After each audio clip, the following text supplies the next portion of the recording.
Yo guys, what is up? Max for Diablo 4 video, and today we're talking about the most efficient way to take your character from level 50 to 75. Now, this is not exactly about the most efficient XP farm. We will be talking about that later, but more so, what activities should you be doing and when? What should you be doing from level 50 to 55? What is the first thing you should do when you hit World Tier 4? How do you build up your character to World Tier 4? When should you start doing Nightmare Dungeons? And so on and so forth. Hopefully, by the end of this video, you will have a path from taking your character to having a few pieces of gear and a semblance of a build to be able to start min-maxing your way through World Tier 4 content and arrive with a very, very powerful character. I hope you guys enjoy the video. Let's get right into it. So once you beat the campaign, you're probably around level 45. That's when you're going to want to gear up and take on the Capstone Dungeon to unlock World Tier 3. Now, this dungeon, if you're clearing the game at like a normal pace and you're feeling good about your build, shouldn't be too much of a challenge for you. If you aren't feeling confident about your build yet, I'd recommend just running dungeons and doing world activities. You can spend the obols from the world activities to get some gear, fill out those slots, and then once you're feeling confident, take on the World Tier 2 Capstone boss. That Capstone Dungeon will be found in Kiovashad, just at the top left in the chapel. You can go in there, take it on World Tier 2, and then you'll unlock World Tier 3. So once you hit World Tier 3, there's three main activities to be doing. There is world activities, aka Renown, like Statues of Lilith, side quests, strongholds. There is Hell Tides, which are time-limited events that spawn basically a bunch of hell minions that you can go farm. And then there's also the Tree of Whispers. Now, the most efficient way to level up once you're in World Tier 3 is double dipping these experiences. And you can do that and even get all three at the same time. Now, what I mean by that is showing on screen right now, you can see that there's a Hell Tide. Now, this Hell Tide has areas where I also have Grim Favors in it. I've got side quests, I've got dungeons, and you can go in and basically get all three done at the same time. You can go over and do a Hell Tide. Hell Tides will have hell minions.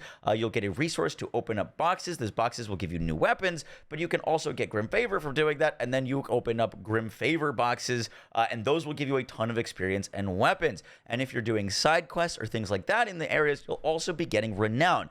This is one of the most efficient ways to start leveling really quickly, is doing things that'll get you multiple objectives done at the same time. Now, the Grim Favor boxes are a really great way to get started. You need 10 Grim Favor from the World Tree to be able to get a Grim box. Now, let's go over there and I'll show you what I mean. So the World Tree is unlocked in Act 3. It is located in Howitzer. You'll get a quest to come here. Howitzer is Act 5. It's in the very north. And turning in these boxes will start getting you Nightmare Sigils, which we'll talk about in a second. But these dungeons that you run for them will also double dip experience. So, for example, this dungeon I haven't run yet. If I ran this dungeon, I would get the experience for completing it. I would get the Renown from completing it. And I would get the Grim Favor for completing it, which I could turn into a box. That box will give me 110k experience. And then that box I can choose loot from. And this is a great way to get experience. You can get loot. You can pick what loot spots you want. So if you don't have good boots, you can pick a cache that'll give you boots. And it'll also give you Nightmare Sigils. Now, Nightmare Dungeons are where I have found the best quality of gear, gear that is dropped with the highest item power, the most ancestral gear, so on and so forth. Now, running Nightmare Dungeons is going to be something that you're going to want to do a little bit of, but not too much while you're in World Tier 3. The main thing that you want to do is run your Nightmare Dungeon 1s, which will unlock Nightmare Dungeon 2s, which will unlock Nightmare Dungeon 3s. Once you complete a Nightmare Dungeon 3, you unlock Nightmare Sigil crafting. Now, the reason I said you're not going to want to do too many of them is because doing Nightmare Sigils 6 through 10 and 11 through 15 aren't super efficient. The reason for that is they're going to take slightly longer to do, and you don't get much experience to your glyphs. Now, your glyphs you can find in your Paragon board. Once you're 50, you unlock the Paragon board, and getting your first glyph slotted into your Paragon board can give you a really big bump in quality of life to your build, whether you're on a Whirlwind Barb or a Pulverized Druid. There's a lot of quality of life you can get from your sigil. However, running those early Nightmare Dungeons aren't going to give you a ton of experience. The reason we want to run through the 1 through 3 is mainly to unlock the ability to craft them. Now, I recommend, instead of running 1 through 3 all the way to 20, start crafting the higher tier ones once you're ready for them. Once you feel like you're ready to run the World Tier 3 Capstone boss.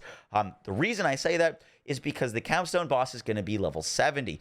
the tier 16 through 20s is a really good test if you're ready for that. And I would run the Grim dungeons until you feel like you're ready to run these. You can craft these for 20 sigils. You can break those sigils down just by like coming over here and salvaging these sigils if you need to craft them.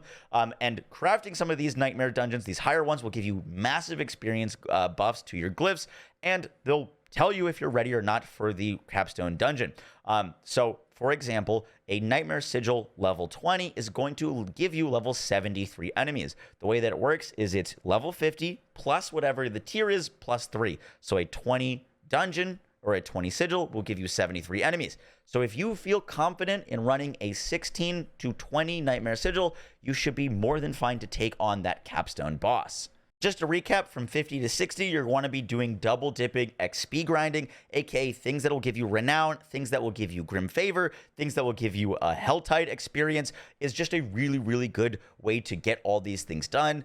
Sometimes there will be PvP or like grim favors in the PvP area. PvP area can be a little bit scary, but it'll give you a lot of good gear if you're okay with kind of getting killed by other players. I personally have never run into other players in the PvP area while I was leveling up, but now that the game is fully launched, I'm assuming this player area is going to be pretty contested because there is genuinely good gear there. Now, once you can run a Nightmare Sigil 16 to 20, you're good to take on the capstone boss and unlock World Tier 4. Before you do that, make sure your gear is upgraded. Make sure that you've got legendary aspects in every slot, that you're feeling confident in your build, and then you should be good to go for the capstone 4. Now, once you unlock World Tier 4, the whole game becomes a lot scarier. Enemies hit harder, your gear is going to be all sacred gear, and you're going to need ancestral, and most players and a lot of characters are going to hit a bit of a wall here. That wall is perfectly normal. It's perfectly fine. What you're going to need to do is focusing on upgrading your gear and getting your Paragon points. Paragon points and your gear become even more essential in World Tier 4. So what I recommend doing is going for the lowest hanging fruit. You're not going to want to jump into a dungeon solo on World Tier 4 when you unlock that, because it's going to be really difficult. What you should be doing is focusing on your renown. Your renown is going to give you Paragon points, and it will make you do world activities. World activities like gathering legions, world activities like clearing strongholds or doing side quests, or just doing world events. You're going to encounter other players. These other players can help you clear content, and you can get a lot of low-hanging fruit and ancestral gear. That is going to make World Tier 4 a whole lot easier, and once you've got a few pieces, once you've changed your weapon out to an ancestral weapon, you've got an ancestral chest piece or so, you've got a few pieces of gear, World Tier 4 is going to become a whole lot easier, and then you can kind of get back into that rhythm of doing the content that you were doing in World Tier 3 back on World Tier 4. Getting those Paragon points from your renown, if you haven't gotten them now, is going to make such a difference. Getting plus 20 Paragon points will give you a massive upgrade to your character, though, once you unlock World Tier 4, because you're not earning skill points anymore. The only way to really massively level up your character is Paragon points and getting your gear, so go for that low-hanging fruit first.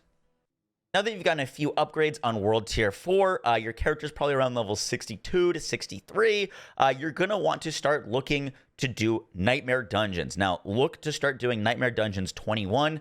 21 through 25 is a good range to start doing. The reason we're going to do Nightmare Dungeons as soon as we get ancestral gear and our build starting to feel good is because those are going to give you massive upgrades to your sigils. You're going to start wanting to get your glyphs, sorry, not your sigils, your glyphs for your Paragon board to level 15. That's going to expand them. It's going to increase the amount of stats that they give you, and this is just going to be another level, as well as dropping you the best gear in the game. Nightmare Dungeons, once again, drop the best gear in the game, and you're going to find the most amount of ancestral pieces of gear in Nightmare Dungeons.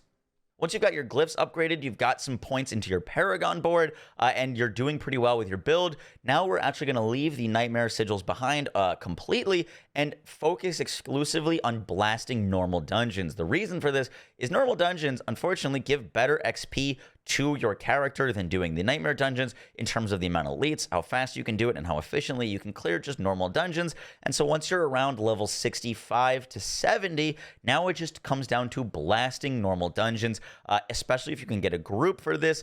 Blasting normal dungeons will give you a ton of ancestral gear. It can give you uniques. You can kill a bunch of elites, and it's the best experience per hour farm in the game. I have a full video down on the best experience per hour in World Tier 4 that you can possibly find on your character, so I'll leave a link to that in the description. But yes, the goal basically is to get your character geared up, a decent amount, get those ancestral pieces, get those glyphs slotted, and then once your character is feeling efficient, once you're feeling geared, you're going to want to come and take on the best experience farms in World Tier 4, and that will help your character basically go from that point all the way to level 100. Guys, that is going to do it for the video. I hope you enjoyed. I hope you learned something new. There are so many different ways to play this game and so many different activities. At the end of the day, you're just going to want to do whatever you enjoy and whatever sounds interesting to you. But if you're looking for a little bit more of a structured guide, I hope I provided it to you. That is going to do it for the video. I will catch y'all in the next one, guys. Take care. Peace.